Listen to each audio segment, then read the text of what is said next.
Hi, my name is Braxton Boren. I'm a professor at American University, and I'm here to offer testimony related to the proposed data center near Chantilly, Virginia.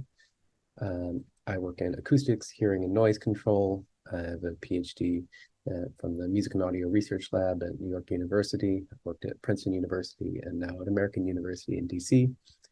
Um, I am analyzing the noise from this proposed data center, which will require extensive HVAC cooling systems, including exhaust fans, handling units, and emergency generators.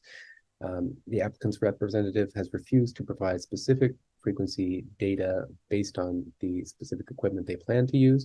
So we can estimate generally what the data center will sound like based on what we know about data center noise in general, which is a rapidly growing problem nationwide. There are many more data centers. They're getting bigger and they're getting louder. As the internet increases in bandwidth, they generate more heat, which means that they require more air, which makes the exhaust systems louder. And these tend to emit a very low frequency noise, less than 100 hertz, which we hear as a constant low pitched hum. Um, now, this is a problem for propagation because these have very, very long wavelengths. The frequencies I've analyzed would be in wavelengths from about 13 to 36 feet. And they're not easily absorbed by air molecules like high frequency sound is.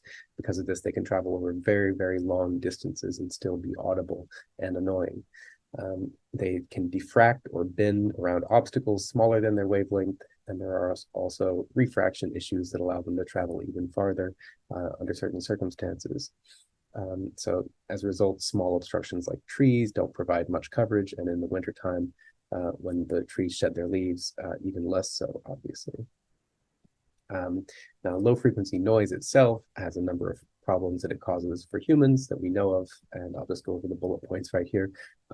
First and foremost, it's stressful and annoying to be in the presence of this low frequency hum that is always around you and you can't get away from it. It tends to interfere with speech intelligibility through a process known as upward masking in the auditory system.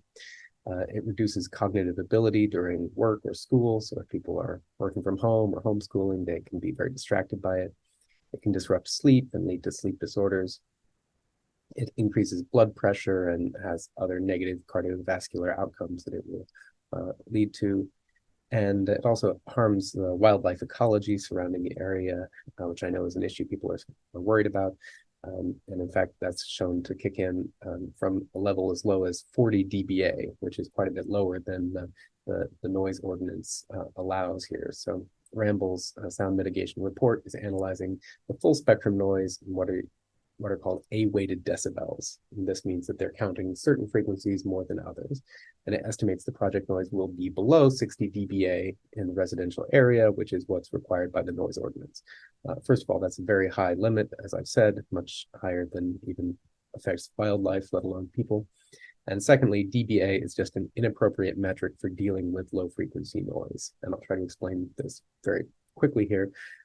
So A weighting assumes that the sound is already quiet. So if a sound is quiet, your auditory system will not perceive low frequencies as loudly as high or middle frequencies here. So if you look at the A-weighted curve right here in blue, for the frequencies we're talking about right here, you can see that whatever their true level is, it will have about 20 to 30 dB subtracted off of it if the sound is quiet. But if the sound is not quiet, say if there's actually a lot of sound energy, but it's just concentrated in the low frequencies, then A weighting will only hide the problem and will not let you know actually what it would actually be perceived as. And if the sound is actually louder, then in fact, the B weighted curve in yellow or the C weighted curve over here might be more appropriate. As a result, you can have this thresholding effect where a low frequency sound doesn't appear audible, and then you add just a little bit and it gets very, very loud and very annoying. And because of the long wavelengths, you can't escape it.